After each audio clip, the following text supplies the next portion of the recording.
We're excited. It's a little overwhelming, but I'm dealing with it. I have her with me. And I have chill.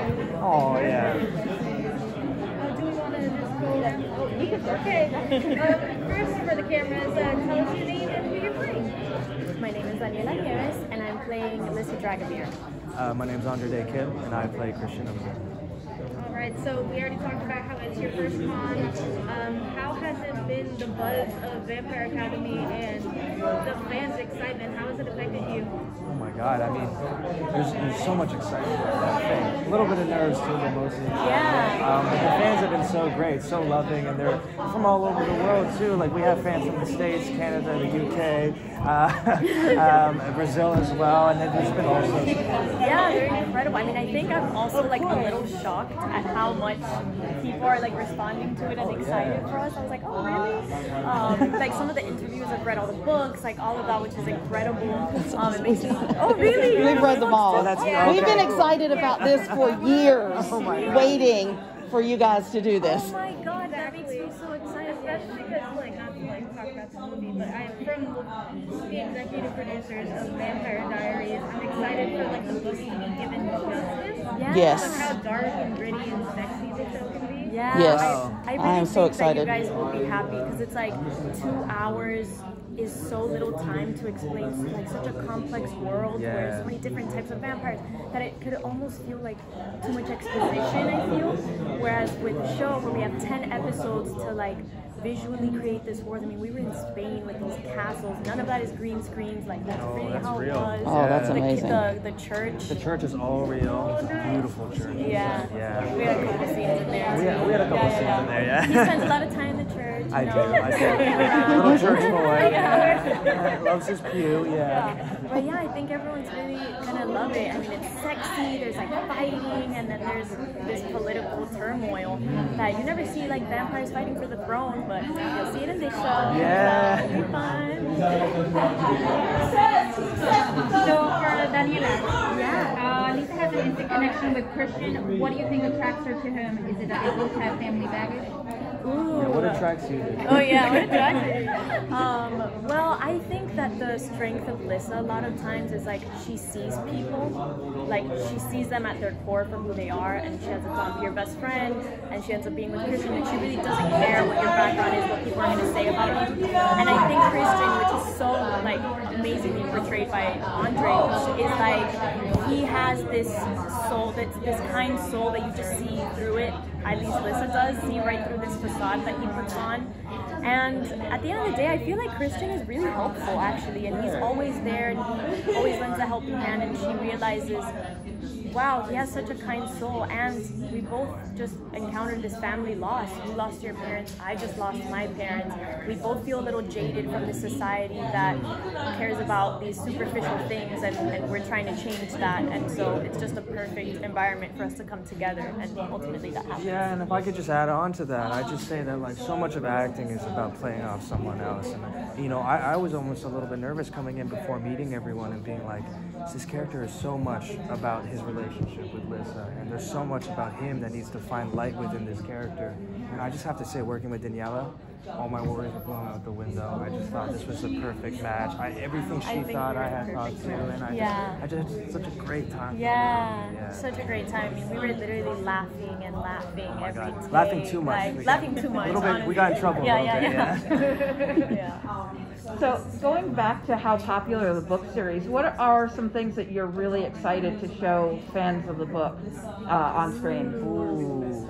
I think the relationship between the Moroi, the Dhampir, and the Strigoi, and the non-royal Morois is something that we kept really true from the book, and I think that's something that I thought was really important to keep in the script. So I'm excited for people to see those dynamics play out. Yeah, I think whenever, because I read the books a little bit right after I booked it, and I was like so into this world, and I think, I don't know, this might sound a little cheesy, but I think having a visual aesthetic of this thing that I imagined in my head for so many, you know, of the time that I was reading the book, it's like, I think seeing vampires and the blood and the teeth and like, just like the sexy things of vampires and seeing it come to life, I think I'm really excited for book fans to finally get their justice in a way, to really get to see that throughout 10 whole episodes. I don't know, I think it'll be beautiful. So say. Oh, we're good. Sorry, I didn't want to speak over you. So what is your favorite part of your guys' characters? Ooh, that's a good one. I love Christian's like resilience, you know. Anybody else who got put in his shoes, I feel like could come out of that a very jaded and dark person. But the way I see Christian, what I love about him the most is that he's got that underlying hope. You know, I think he really hopes that people see him in a different way. I think he really hopes and has the best. He believes in people a lot. He thinks people are going to be good at the end of the day. That's just something that I wish I had more in my life, you know. And so playing Christian has sort of changed me in a little way too, because I'm like, man, maybe we should all strive to be that. Yeah, and also I feel like Christian is so funny. Like he's just funny. Like he has like this humor to deal with like his pain that I feel like is refreshing. Yeah, it's a little bit of a defense mechanism. Yeah. But it's still funny. It's a funny defense It's funny. mechanism. Yeah. I feel like Lissa, man, she's resilient, especially in this show. Like she's gonna go through so much. Like you're gonna be like, wow, this poor girl, and she just gets back up. And I feel like in the beginning she almost doesn't really believe in herself. She's like, I don't know if I want to do this like clean thing.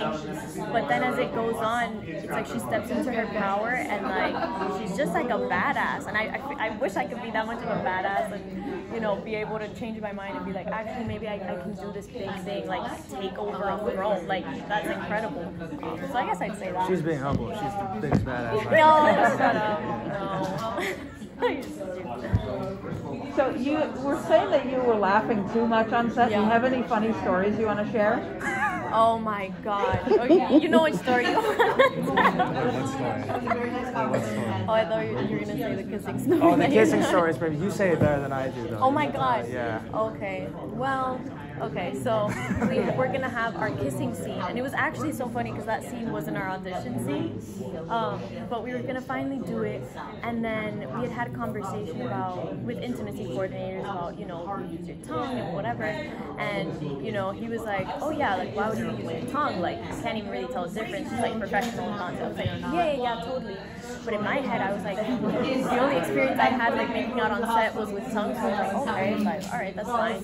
And so we get there, we're like about to do the kiss, and we're like literally about to roll. And I'm like, I don't know if I know how to do this. And he was like, what? Wait, what? What do you mean? And I was like, yeah, like I've never done that, but like, I guess I hope I don't look stupid. And he's like, okay, just like don't put your tongue in my mouth. I was like, no, I'm not going to. And he's like, all right, okay. And then he's like, damn, maybe we should have practiced this, like on second thought. And I was like, whatever. I don't know. Yeah, we were just laughing, and then we did the scene, and I was like, I think that went well. He's like, yeah, it was good. There's also another story I have where we did like a super emotional scene, and we just finished rehearsing for it, and we're sitting in like this garden room sitting there. And you think having an emotional scene, you talk about like the scene, your dynamic, philosophy, acting. And we just sat there, and I look over there and I'm like, do you think there's more doors in the world or wheels? And she looks at me and I thought I was like, maybe she's saying something like an idiot. She looks at me, she's like, I don't know.